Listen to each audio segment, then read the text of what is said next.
je ne m'abuse, à partir de demain, mercredi 21 juillet, entrera en vigueur, sera appliqué le nouveau pass sanitaire dont la validité vient d'être confirmée par le Conseil d'État.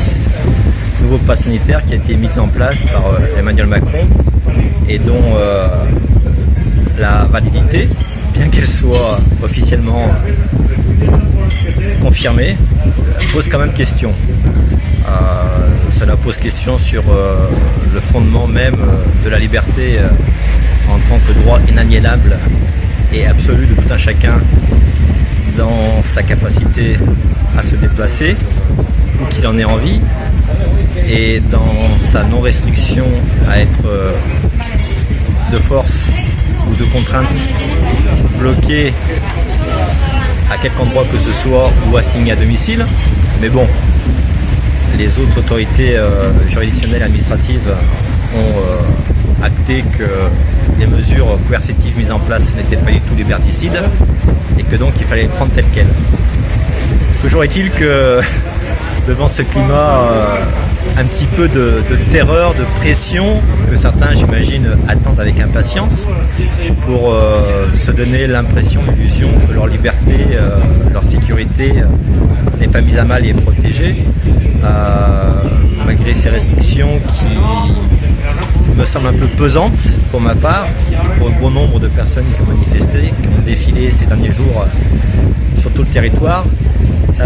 Bien que certains effectivement trouvent ces mesures plutôt rassurantes, j'avais envie de changer d'air, de venir voir à nouveau ailleurs si les choses vont différemment. Et aujourd'hui nous voilà à Valencia.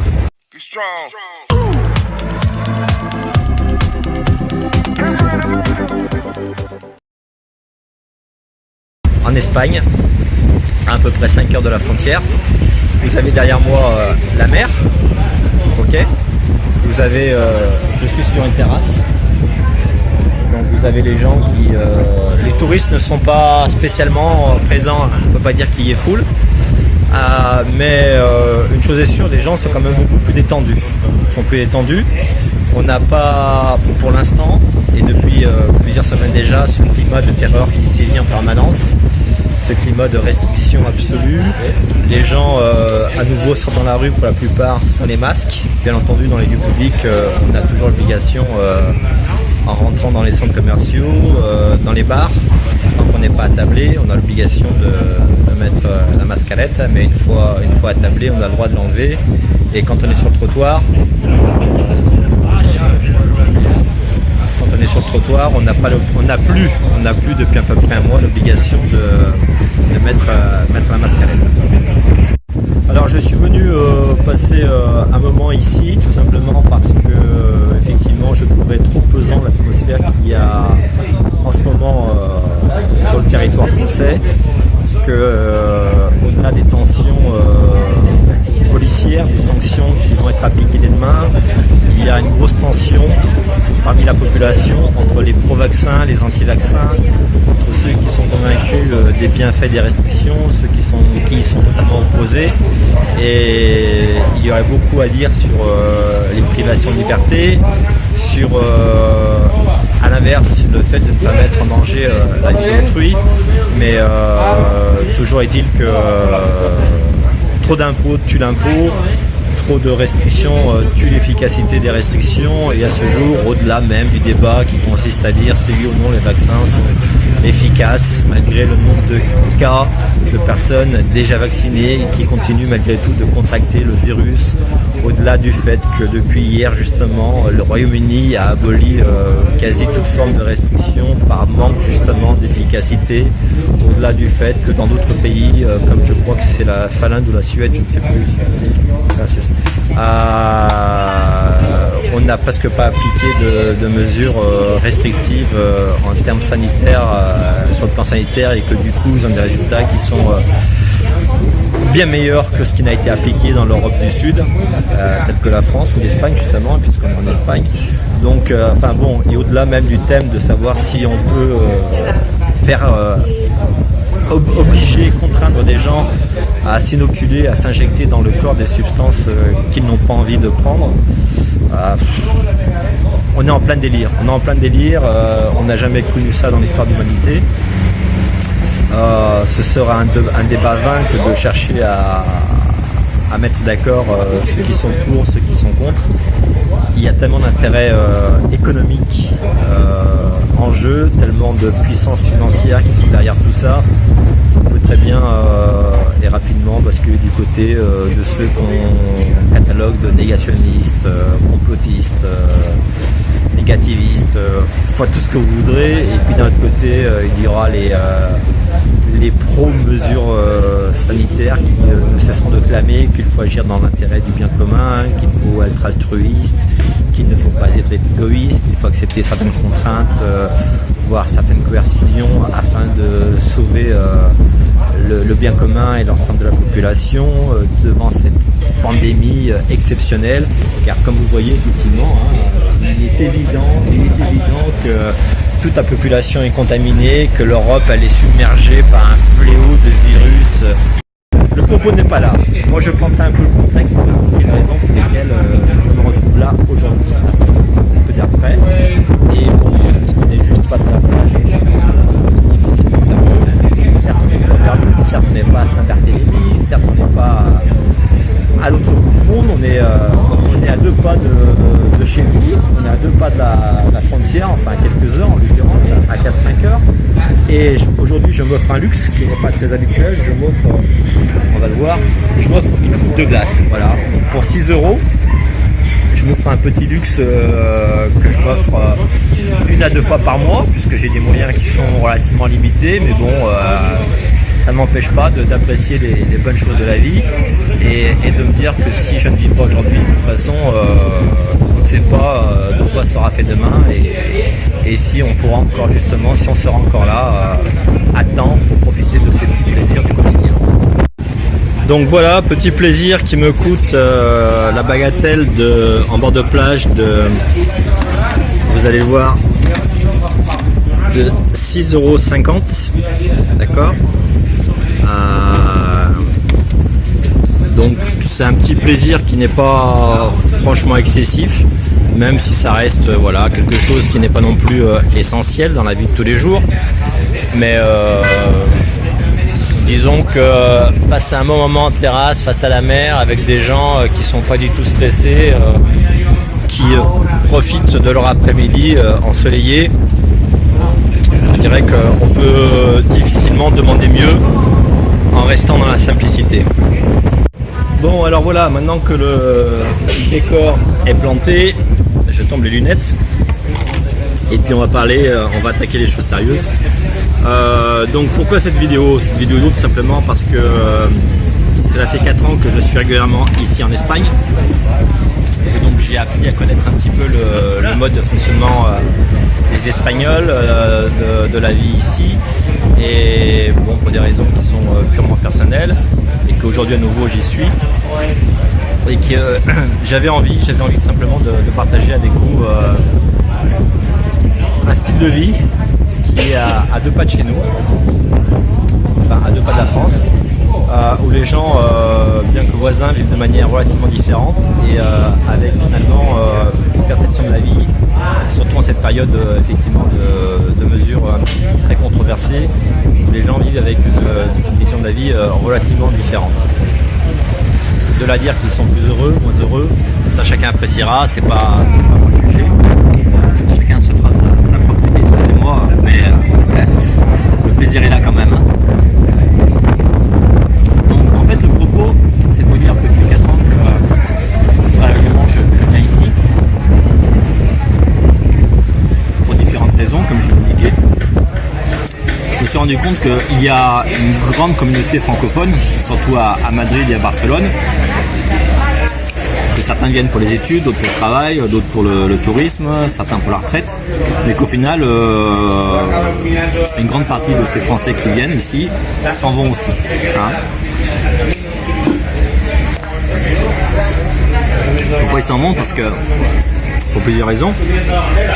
La première, c'est que pour trouver du travail, la situation n'est pas non plus spécialement favorable, que la situation économique n'est pas très florissante, qu'il y a effectivement une frange de la population qui est très fortunée, qui est très riche, il y a des très grandes entreprises, des entreprises d'élite aussi, hein, des sociétés qui bossent pas dans le luxe, mais dans des projets innovateurs, dans la haute technologie.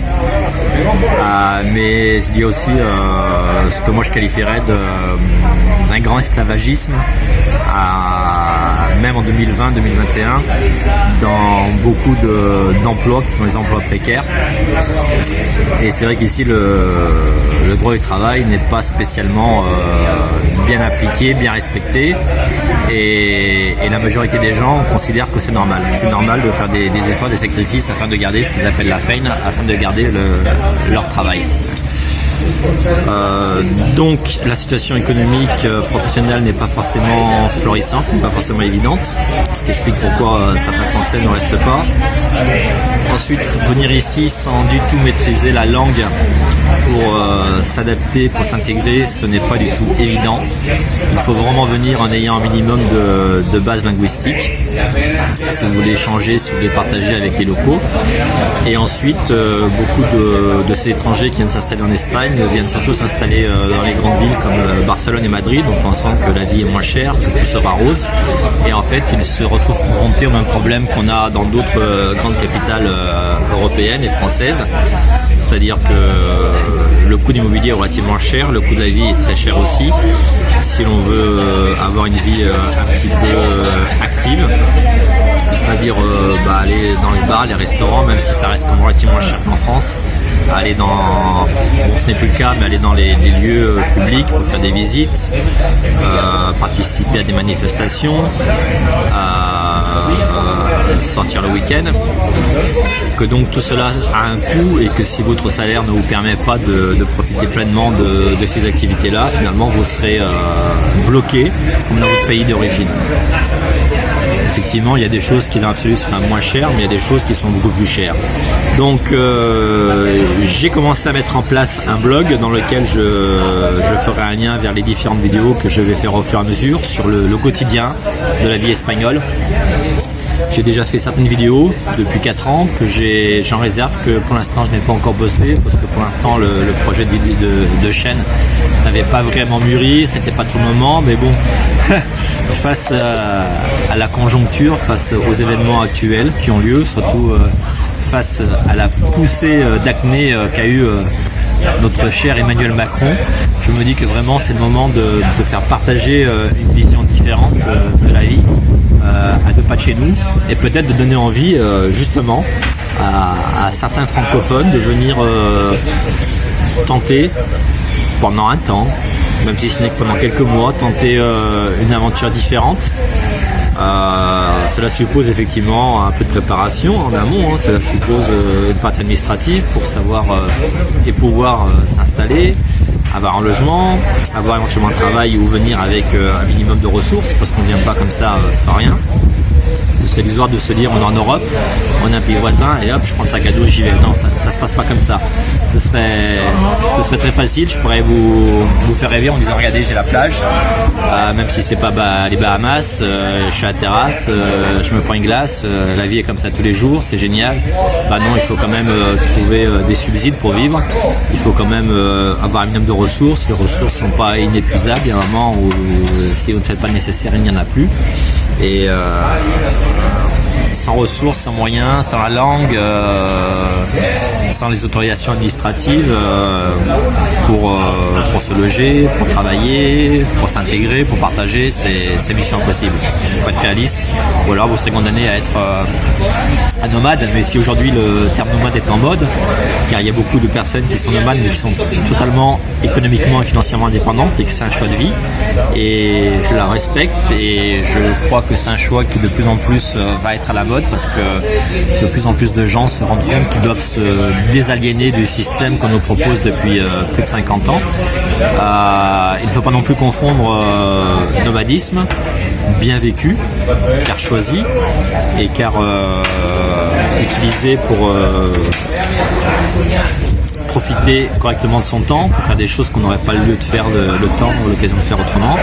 Ne pas confondre donc nomadisme choisi et nomadisme vécue comme une exclusion sociale, une exclusion professionnelle, une exclusion de la société dans son ensemble ou de son pays. Et je trouve que justement on va un petit peu, c'est mon avis à moi, hein, vous êtes libre de ne pas le partager et vous pouvez le partager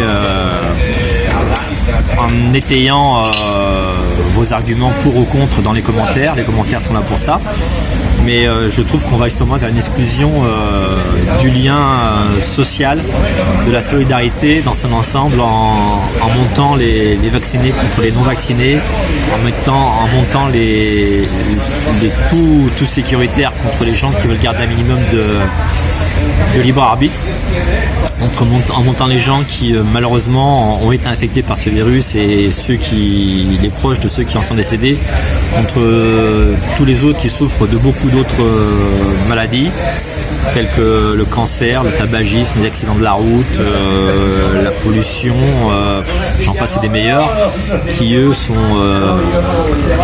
numériquement bien plus nombreux que tous les gens contaminés par ce fameux Covid. Alors on dira que justement il y a eu moins de contamination parce que tout un tas de mesures sanitaires ont été mises en place, blablabla, hein. À ce compte-là, que dire des gens qui sont contaminés par le virus du sida, le virus du sida, que dire des gens qui sont atteints de maladies chroniques, enfin bref, et tous ces gens-là, on considère que ça fait 50 ans qu'on nous dit qu'il ne faut pas exclure les gens handicapés, qu'il ne faut pas exclure les gens qui ont des difficultés sociales, économiques, familiales, de santé, qu'aujourd'hui ici on fait d'exclusion. On fait d'exclusion en montant les gens les uns contre les autres. Donc j'estime que si vous voulez une bouffée d'air frais, si vous voulez voir un petit peu ce qui se passe ailleurs, si vous avez envie de partager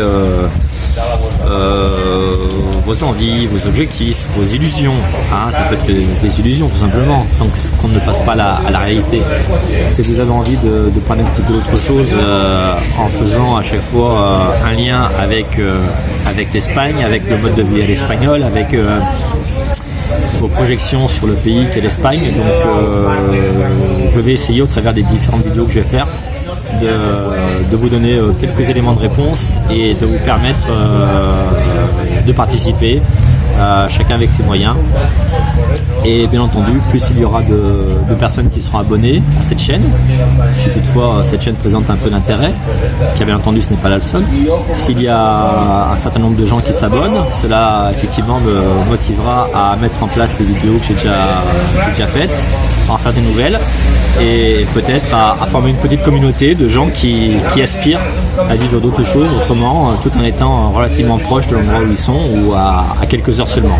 Voilà, j'espère que le message est passé. Moi je vais continuer à profiter de ma glace qui est déjà bien fondue, et puis maintenant c'est à vous de voir si le quotidien, la routine, avec toutes les mesures qu'on veut nous imposer, il est confortable, il est agréable, ou c'est tout simplement on a envie de voir un petit peu comment ça se passe ailleurs. Sur ce, à bon entendeur, salut.